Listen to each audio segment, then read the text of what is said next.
Mungkin itu yang dapat saya sampaikan. Pada pertemuan dengan 15 bekas narapidana teroris, Kapolda Sumsel Irjen Albertus Rahmatwibowo mengajak mereka turut menjaga keamanan daerah dari ancaman terorisme.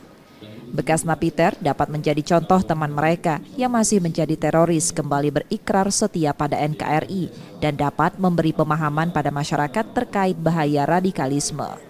Kapolda Sumsel menilai mantan napiter merupakan subjek yang rentan kembali ke kelompoknya, sehingga dibutuhkan pencegahan atau deteksi dini di lingkungan mantan napiter tinggal, selain memenuhi hak mereka, baik sosial maupun pendidikan anak-anaknya.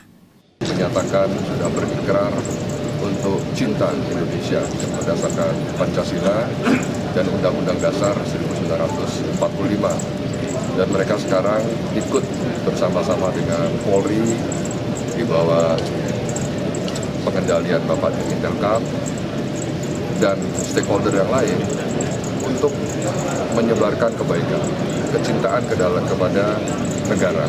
Memang ada di beberapa tempat itu yang ada stigma kepada mereka. Nah itu kita bantu hak-haknya, seperti anaknya untuk sekolah, kita carikan.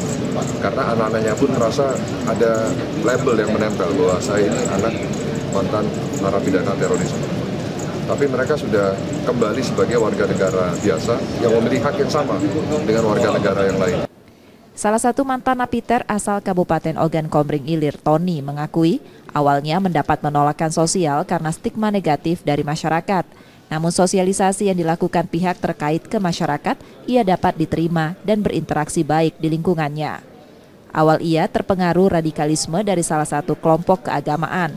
Tony meminta masyarakat dapat lebih cermat dalam ajaran atau ilmu.